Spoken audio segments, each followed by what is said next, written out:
Саламатсыздарбы, урматтуу биздин YouTube каналыбыздын катталуучулары. Бул чыгарылыш Ишенал Арабаев атындагы Кыргыз мамлекеттик университетинин медиа борбору тарабынан дайындалган. Көрсөтүүнүн максаты билим берүү тармагында эмгеги сиңген ишмердүүлүгү аркасында коомчулукка таанылган инсандар менен маектешүү жана баарлашуу. Менин атым Адлет Эркинбек уулу. Бүгүн биздин студияда Улуттук телерадио корпорациясынын легендарлуу диктору, Кыргыз Республикасынын эл артисти, Даңк медалинин ээси жана ошондой эле Ишенал Арабаев атындагы Кыргыз мамлекеттик университетинин ийгиликтүү бүтүрүүчүсү Гүлшан Молдоева конокто. Саламатсызбы Гүлшан эже? Саламатсыңар. Университетибиздин тарыхына бир кылчайып караганда эмне деген гана атактуу инсандар чыккан экен. Алардын бири сиз десек жаңылышпайбыз. Университетибиздин куттуу студиясында сиз менен баарлашып атканыма кубанычтамын. Мен дагы абдан кубанычтамын. Кыргыз мамлекеттик университетинде студенттик жылдарыңыз кандай өттү? Мен эмнегедир ошол мектепте окуп жүргөндө эле ошол ыржандуу, анан кийин бир алып баруучулук деген нерсени өзүм ошо мектепте окуп жүргөндө эле баштадым да. Анан кийин ырдап да алчумун комуз менен. Ошол себептен ошол Бишкекте, ал кезде Фрунзе шаарында кыргыз кыз келиндер Маяковский атындагы пединституту бар. Ошол институтта жалаң кыздар окуйт. Ал институттун музыкалык факультети бар деп билдик да, билебиз да. Ошон үчүн ошол институтка абдан аракет кылдым, далалат кылдым, өзүмдү даярдадым дегендей да. Ошентип анан Кудай жалгап, ошол 74-чү окуу жылында, 1974-чү окуу жылында ошол институтка кирип өтүп кеттим, анан ошол жылдан баштап анан кийин бул институттун абдан үлгүлүү, мыкты студенти болдум.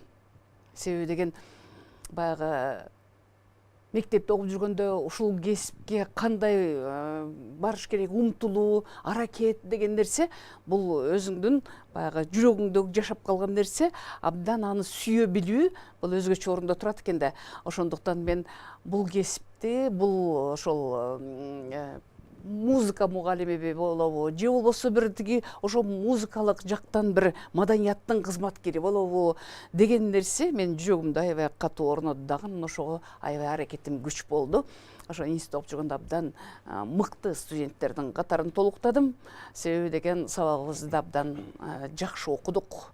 Бизде уйку деген жок болчу, тыным алуу деген жок болчу. Саат 6-да позывной радиодо жүрөт да.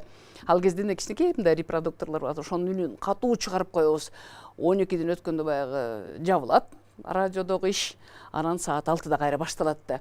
Ошол кезде ошол кичинекей ошол радиодо биздин гимн жаңгырат да. Гимн жаңгырганда эле атып туруп эле баягы тиги ар жакта болчу, биринчи корпус. Ошол жакта биздин музыкалык факультетибиз кичинекей класстарыбыз бар эле, фортепианобуз бар, баяндарыбыз бар, аккордеондор бар дегендей, алардан алып эле ошол классты заниматься этип эле, анан баягы биз катуу даярдык көрчүбүз сабагыбызга. Анан саат 7-лерде жүгүрүп келе калып тамак иче калабыз, анан кайра эле барып эле ошол эртеден кечке чейин ушул аудиториядан чыкканды билчү эмеспиз. Анан практикалар болуп калчу бизде. 3-чү курска жеткенде практика болду. Практика болгондо дагы бизде ошол мектептерге жүрөт номер 5-чи мектепте болдук. Номер 5-чи мектепте дагы ошол өзүбүздүн деңгээлибизди, өзүбүздүн алган билимибизди абдан биз тастыктап, биз көргөзгөнгө аракет кылдык. Ал кезде өзүбүз баягы сценарийлерди жазып, ошол окуучулар менен ошол мыкты композиторлорду, акындарды, жазуучуларды жолугушуп өткөрүп, ошол жерде балдарга хор үйрөтүп дегендей, бир эмесе 2 үндүү хорлорду үйрөтүп, анан ошол мектепке биз өзүбүздүн салымыбызды кошконго аракет кылчубуз да. Биз дагы мына биз моментип келдик, биз моментип иштейбиз, биз моментип окудук деп алган билимибизди биз көргөзүшүбүз керек да. Андан кийин биз Аларча деген мектепке бардык. Ошо практикада жүргөндө Аларчага бардык дагы, ал жерде дагы өзүбүздү абдан жакшы жагынан көп көргөзүптүрбүз да. Ал жерде жанагы мектептер аралык конкурстар болуп калат. Ошо конкурстарда ошол мектептерди даярдаш керек. Бир эмесе экүүндүү хорлорду үйрөтүп, үчүндүү хорлорду үйрөтүп, анан кийин ошол мектептин өздүк көркөм чыгармачылыгына биз өзгөчө салым кошуп турабыз. Анан ошол мектеп ошол конкурста да, райондук конкурста, областтык конкурста биринчи орунду алып, биздин бул жеңишибиз да, биздин билимибиз да, биз мына аябай укмуш өзүбүздү сезип, мына биз ушинтип деген мектепти алдыңкы орунга чыгардык деген, бул бизге аябай чоң стимул болот экен да.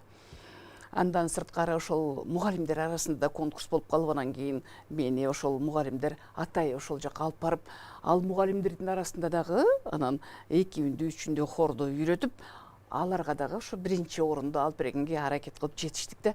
Көрбөйсүңөрбү? Ошол бул адамдын аракети ошол сөзсүз түрдө баягы алган билими менен айкалышып, анан кийин бир жогорку деңгээлге бир сөзсүз майдабын берет экен, акыбетин кайтарат экен деген нерсе да. Анан мындан сырткары бизде өздүк көркөм чыгармачылык кружоктор аябай көп болчу. Билбейм, азыр ал жагы кандай, секциялар деп коер элек. Драма кружок, ыр-хор кружогу, хор кружок бизде. Хордо ансын эле ырдачубуз, бирок ал сөзсүз түрдө биздин сабагыбыздын программада да болчу. Бирок андан сырткары дагы биз конкурстар болуп калганда сөзсүз түрдө ага да даярданчубуз да, өзгөчө убактыбызды бөлүп. Андан сырткары комузчулар, анан кийин бий деген кружок иши кылып, эмне деген кружоктордун баарына деген катышып, ошол убактыларыбыздын бардыгын сабакка дагы бөлгөнгө жетишип, ошол кружокторду да катышып жетишишет деп. Мен азыр ойлоп коем, ошол физкультурадан ошо легкий атлетика бар болчу, ошого да катышчумун да, анан кыйын жүгүрүп, ал жактан дагы орундарды алчумун. Иши кылып, эч мындай ушунчалык бир бул институт мага көп нерсени бериптир да. Таалим, тарбия жагы бул өзгөчө. Анан кийин бул бизге ошол эмгекке, анан өзүбүздүн окууга болгон жөндөмүбүздү, шыгыбызды огош бетер ачып, бизди деген ошондой бийиктикке чыгарган ошол институт болгон.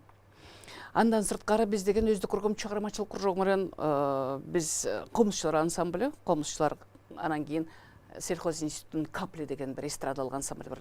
Ошолорду бириктирип туруп, биз кыздар менен балдарды бириктирип туруп, ал тигил капли жалаң орустар, биз жалаң кыргыздарбыз.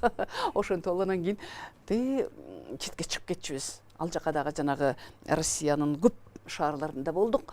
Ал жерде студенттерге биз өзүнчө концерт коюп берчүбүз. Студенттер келишет, байкуштар мына баткак, белдерине чейин баткак, көздөрү көрүнбөйт, колдорунун баары баягы сабиз теришет, картошка теришет. А биз болсо аларга ошол студенттерге баягы демине дем, күчүнө күч кошуп, баягы кичине чамчы болсо дагы биз өнөрлөрүбүздү тартуулап, аларга бир комуз ойногондо алар бир башкача бир сезим пайда болор элет аларда. Ошол кетпей отуруп, ошол комузубузду көрмөйүнчө тарашчу эмес. Ушундай бир жакшы убакыттар өтүптүр да. Андан сырткары бизде ошол көп биздин институт студенттик жаз фестивали деген фестивалдар болуп турар эле да, байма-бай. Мына ошол студенттик жаз фестивалдарында дайыма биринчиликти колдон чыгарган эмеспиз. Биздин институт биз бүтүп кеткенче эч качан экинчи же үчүнчү орунду алып калган жок. 9 институт бар болчу ошондо. 9 институттун арасында биздин гана институт дайым бардык жагынан биринчиликти алып жүрчүбүз. Ошондуктан биз Кыргыз мамлекеттик Маяковский атындагы кыргыз кыз келиндер пединститут деген чоң атты, чоң наамды огош бир биз көтөрүп кеткенбиз ошол учурдачы. Бул сонун нерсе экен да. Себеби деген биздин бир четинен атыбыз калат, экинчиден ошо институттун атагы, даңкы ошол Кыргызстанда дүңгүрөп турчу ошол кезде. Бир чоң фестиваль болду. Ал фестиваль ошол КПСС борбордук комитетинин жаңы конституциясы кабыл алынды. Ошол конституция кабыл алынганда, бул 1977 жылдын 7 ноябры. Ошол учурда жаңы конституциянын урматына анан бир чоң фестиваль болду да. Ал кезде 15 союздук республика. Ошол 15 союздук республиканын ичинен биздин Кыргызстандан биздин ошо Кыргыз Маяковский атындагы кыз келиндер пединститутунун хору ошол жерге бардык. Кандай сонун, Ошол эч бир коллективди жактырышкан жок. Ошо биздин ошол коллектив Орландо Ласса деген композитордун 8-үндүү эхо деген чыгармасы менен бардык. Ошондо чындап эле ал кезде Советтер Союзунун эл артисти Владислав Геннадьевич Соколов деген эң мыкты хармейстер, күчтүү хармейстер. Мына ошол бизди бир ай дагы да даярдады. Ошол фестивалдын ачылышына бизди даярдап, бардык сводный хор деп коет. Ошо 15 республикадан келген глейген коллективдер. Эмне деген миңдеген коллектив, миңдеген ошол аткаруучулар ошо сахнада турабыз да. Ошол сахнада анан бир жакшы нерсе да, ошол жерде турганда ошол Владислав Геннадьевич Соколов эмнегедир экөөбүз билбейм мен ал киши кандай Гулинка деп мени деген ушундай Гулинка келдиби десе, анан Владислав Геннадьевич, я здесь. Все, тогда Гулинка здесь, тогда начнем деп анан башта. Мен ошого дагы азыркы күнгө чейин аябай өзүмчө таң калам да, бир кыргыздын кыздарынан, кыргыздын жүзү деген бир өзгөчө орунда турду. 15 союздук республиканын ичинен эми ал кезде бизден татынакай, бизден окумуштар бар да. А жок, именно ошо биздин кыргыздардын кыздарына келип кайрылып, деп ошо бизге ошончо өзүнүн бир колдоосун көрсөтүп, бизге бир өзүнүн бир жакшынакай бир сыйын урматын көргөзүү, бул мен үчүн аябай чоң бакыт болгон. Ошентип андан кийин бир ай ошол съездер дворецинде, ошол Брежневдин алдында, анан кийин ошо даярдаган эмгектерибизди ал кезде ЦК Компартия эмне деп коебуз, Борбордук комитеттин биринчи катчысы, биринчи секретари ошол Леонид Ильич Брежневдин алдында анан кийин өзүбүздүн өнөрүбүздү тартууладык. Бул андан бешиптир чоң сыймык, чоң биздин институт үчүн бир бийиктик болду да. Анан ошол жерде дагы бир эмнени айткым келип атат. Менин айтайын дегеним ушул институттун ошол кездеги мугалимдердин, студенттердин жоопкерчилиги. Ушунчалык бир мен бул жерде катышып атам да. Эми бул жерде катышкандан кийин мен өзүмдү жакшы жагымды көргөзүп, мен аракетимди далилдеп, мен ошол жерде мен алдыга озуп чыгышым керек, мен институтту уятка калтырбашым керек деген бир чоң могу жерде милдет, жүк болчу да, жоопкерчилик. Ошондуктан бул нерсе ар бир студентте болуш керек. Ар бир студентте. Андан сырткары мен айтып атпаймынбы, жанагы драм кружокто дагы эң эле башкы ролду алып алыптырмын да. Башкы ролду мен алган жокмун, мага ыйгарышат да. Ошондо тиги драм театрдан атай артисттер келип, ошону биздин кружокту жетектеп, ошол кружокту бир чоң спектакльди коюп туруп, анан кийин биз дагы ошол башка институттардын арасында көргөзүшүбүз керек да. Анан ошондо мен Бакый Өмүралиевдин ал кезде 100 катын болчу, ошо 100 катын деген драмасында мен ошо Арапбаева деген ошол бардыгы согушка кетет да. Бардыгы согушка кетет, эч ким калбайт, чал, балдар, анан эле баягы кемпирлер калган учурда. Ошол учурда Арапбаева мен ошол колхоздун председатели болуп, ошол кез ошол жүрөгүмдө дагы деле ушул сакталып турат да, эмнегедирчи. Күнү бүгүнкүгө чейин ошону эстесем, бир четинен ыйлагым келет, бир четинен ошол бир чал Мажит аке деген чал болор эле да. Ошол Мажит акени мен сабайчумун да. Саба. Ошону мен сабай алчу эмесмин. Артисттер ошо бизде Жумабек Козкеев деген агайыбыз, Чороодо Манаевдер бизде ошол биздин драм кружокту жетектеп турушту да. Анан ошондо деген мен колум барган жок. Эми ошону кадимкидей эле мен өзүмдүн атамдан, чоң атамдай көрүп, ошону баягы камчы көтөргөнгө алым келчү эмес, ошо колум барчу эмес да. Анан мен аябай урушту бир күнү бир жака чыгарып алып туруп, анан сен деген бул жерде оюн ойноп атам деп ойлобо. Сен мына образга киришиң керек. Сен ошол нерсени деген аткарбасаң, сен анда деген халтурщицасың, сен анда бул деген нерсени ойноп койгон, сен мен башка ролду алмаштырам, башка бирөөнү коебуз дегенде ушунчалык баягы мага деген ар намыс деген кирип кетти дагы. Анан кийин баягы Мажит акени кандай сабаганымды да билбей калдым. Анан ошондо тиги драм театрдагы ошол көрүүчү конкурстун баягы калыстар тобуч калыстар тобунан мен аябай жактырып калышкан экен, драм театрга алабыз деп башташты. Драм театрга бизге ушундай керек, баягы бойдо бар экен, үндө бар экен, баары бар экен бул кызда, биз муну алып калышыбыз керек деп баштады. Анан кийин баары бир эмнегедир баягы мага телевидение жагы көбүрөөк тартып туруп алды да. Аяққа деле кетип калсам болмок, аны деле жакшы көрүп, ушунчалык баягы жүрөгүм менен ойнодум да баягы спектакльде. Бирок эмнегедир мага телевидение жагы көбүрөөк жакты дагы, ошо телевидение мени көбүрөөк тартып туруп алды дагы. Ошол себептен ошо институтту ийгиликтүү аяктап кеткенден кийин мен барып эле ошол как раз радиодо конкурс жүрүп аттыр. Аял үндөрүнө конкурс жарыяланып атат да. Анан радиодо. Ошол радиого катыштым, конкурска катышсам Кудай жалгап баягы үнүм жагып калса керек. Биринчи турдан өттүң дегенде, мени жазып туруп кое берип коюшту. Мени жазып туруп кете бериңиз, эми биз деген эгерде өтсөң комиссияда каралат, 3 тур болот, комиссияда каралат. Эгерде комиссиядан өтсөңүз, биз сизге жообун айтабыз. Телеграмма, ал кезде эмне телефон жок. Телеграмма жөнөтөбүз деди. Анан бир күнү үйдө эле дипломду алып кеткем да. Үйдө отурсам почтальон телеграмма алып келип атат да. Ачып карасам эле биринчи турдан өттүңүз, экинчи турга келиңиз деп жүрөт. Ой, менден бактылуу киши жок. Баягы жерден мамашамды барып бир кучактайм, папашамды барып бир кучактайм. Мени радиого алган атат, мени радиого алган атышат. Биринчи турдан өттүрмүн, эми экинчи турга барышым керек экен деп.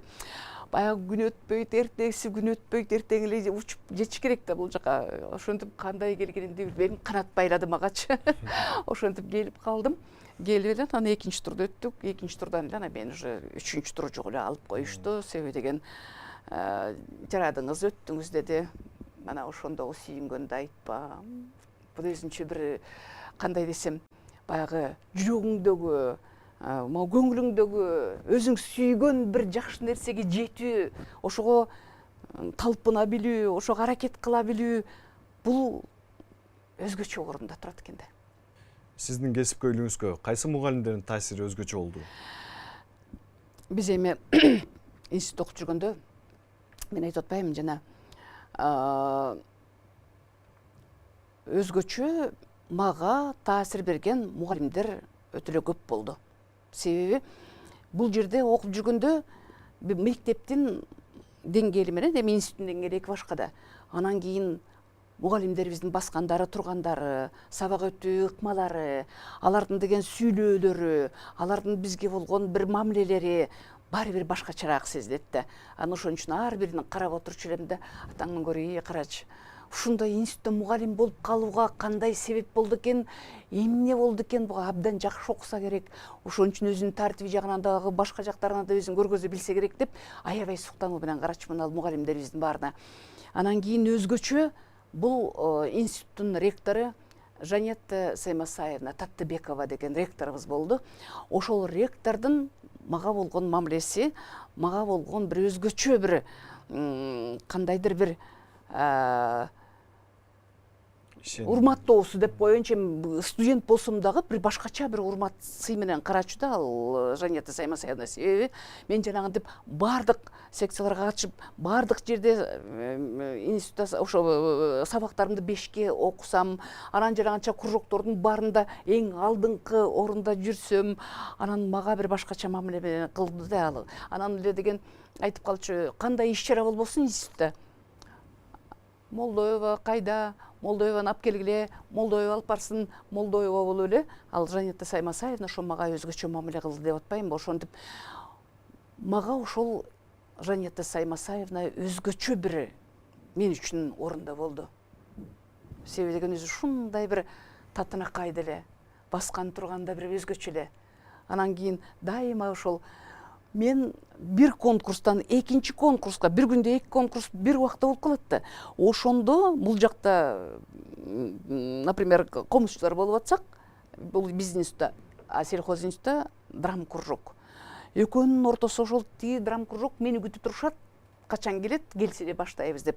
Бул жак турат, бизди бүтүрүп алып кеткин деп. Ошондо Жанетта Саймасаевна өзүнүн кызматтык автоунаасын мага бөлүп берип, ошол жака жеткизип, анан кайра алып келдирип койчу эле. Ал Жанита Саймасаевнадан ошол убакыттын ичинде ошол кетип бараткан тиги институттан тиги институтка жеткенчекти мен ошо машинанын ичинен кийимимди которуп кие эле калчу элем да. Машинанын ичинен. Анан мен таң каламын. Бизде дагы жумушта бул телевидениеде ошондой болуп калат да. Мен ошол институттан эле баштадым эле ушул ишти деп өзүмчө тамашалап коем да. Ошол машинада кийинип, чечинип, ошого даптайыр болуп туруп калыштын өзү. Бул дагы болсо мен айтар элем, менин ошол бир аз кичинекей баягы эме болсо дагы мен жоопкерчилигим, милдетим деп эсептеп атпаймынбы. Ошолордон кийин мугалимдердин ишинен бизге Койгелдиева деген эжебиз бар эле. Койгелдиева эжебиз абдан өзү өтө күчтүү мугалим эле. Анын сабагында билбей калуу же болбосо келбей калуу деген такыр болчу эмес. Негизи эле биз сабактарды калтырчу эмеспиз. Сабак калтыруу деген же уктап калуу деген же бир жака кетип калуу деген болгон жок бизде. Биз эле баягы так анан абдан милдетибизди тың билдик да. Сиздин оюңузча бүгүнкү университет кандай? Менин оюмча эми көп иш-чараларга катышып жүрөм. Мен бүткөн институтту мен дайыма деген башкача карайм, өзгөчө карайм дегендей. Бул институттун коллективине мен ыраазычылык билдиремин. Бул институттун студенттерин дайыма кандай окуу атыштуу болду экен, баягы биз жасап кеткен нерселер жасап атат болду экен, бизне жасап кеткен ийгиликтерди булар жасап атты болду экен, ошондой ийгиликтерге жетишип атат болду экен деген кабатырлануу менде бүгүнкү күнгө чейин бар. Себеби деген мен бүтүп кетип эле анан кийин эле унутуп калуу деген бизде болбош керек. Себеби деген биздин акыркы муундарыбыз татыктуу тарбия алып атабы? Биз алган нерсени булар да алса экен, биз билген нерсени булар да билсе экен, биз жасап кеткен нерсени булар да жасаса экен деп абдан бир түйшөлөсүң да. Ошондуктан мен дайыма айтам студенттерге, айланайындар, бул убакыт деген силердин эң сонун учуруңар ушул кез. Эң турмушуңардагы жашооңордогу эң эле баягы эсте калар ушул учур. Ошон үчүн өтө татыктуу өткөрө белгиле. Өтө бир өзүңөргө бир жаккандай, өзүңөрдүн бир тиреке ушунтпедим беле, ушуну жасабадым беле деп кийинки муундарга айта жүргөнгө дагы силердин дагы сөзсүз оозуңарда сөзүңүз болуш керек, Студенттерге кандай жаңы мүмкүнчүлүктөр түзүлүптүр? Студенттерге аябай жакшы мүмкүнчүлүктөр түзүлүптүр. Мына бул жерде мисалы үчүн биз окуп жүргөндө бул жер биздин жатаканабыз болчу. Мен ушул жерде 4 жыл ушул жерде жашагам. 4 жыл ушул силер карагылачы, азыр сонун кылып эле студияңарды жасап алыптырсыңар, окуу корпусу болуп калыптыр, бул. Анан кийин баягыда да мен келип көрүп, атаңмын көрай, биз ушул жерде жашабадык беле? 4 жыл жашап кеткен, 4 жыл ушул жерде деген өзүңдүн өмүрүңдү өткөрүш оңой эмес. Ошон үчүн бул жер мен үчүн аябай бир башкача жер. Менин эң сонун учурларым өткөн жер. Менин жашоомдогу, менин студенттик курагымдагы эң бир олуттуу учур ушул жерде өткөн. Жашоосун журналистикага жана телевиденияга байланыштыргысы келген студенттерге кандай кеңеш берет элеңиз? Бул жакшы суроо. Ооба, бул телевидениянын, радионун жүгүн аркалоо оңой эмес. Миллиондогон элдин алдына чыгуу оңой эмес. Анан биз айтып атпайбыз, мына камераны сүрүү, радиодогу микрофондун сүрүү бул өзгөчө деп айтар элем да. Себеби деген бир эле камераны карап туруп миллиондогон кишиге биз кабар жеткизебиз. Бир эле микрофон менен миллиондогон угуучуларга биз эмне деген жаңылыктарды болобу, жакшынакай баягы концерттерибизди, мааракелерибизди болобу жеткиребиз да. Ошондуктан мен айтар элем, бул кыргыз радиосу, телевидениеси же болбосо негизи эле жалпы телевидение, радио деп ошол жаатында иштесемби деген студенттер сөзсүз түрдө бул телевидение, радио жаатында билим алыш керек. Антпесе азыр эми баягы космический век деп атпайбызбы?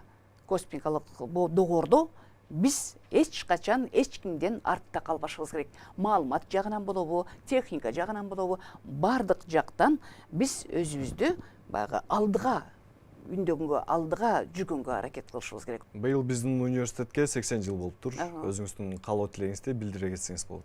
Бул институт мен үчүн өтө өзгөчө орунда турган институт. Бул жерден билим алуу, бул жерден ошол мугалимдердин тарбиясын алуу, мен ошолорго сугарылып, ушул институттан алган таалим тарбиям менен мен өмүр жолумду баштадым. Анан кийин ушул институттун 80 жылдыгы деп атпайбызбы? Ушул 80 жыл ичинде институт эмне деген гана кадрларды чыгарды. Мына Айтматова эжебиз баш болуп, Роза Айтматова эжекебиз, Кайыргүл Сартбаева эжекебиз, ким Абылкасымова Майрамкан эжекебиз, эмне деген дөшалар, эмне деген инсандар. Булардын атагы бир гана биздин Кыргызстанда эмес, дүйнөгө таанылган адамдар. Мына ошолордон кийин биз билим алып, биз дагы абдан бактылуу экенбиз деп атам да, ошондуктан бул институттун келечеги дагы айтам абдан кең депчи. Себеби бул түпкүлүгү өтө бир фундамент абдан бышык.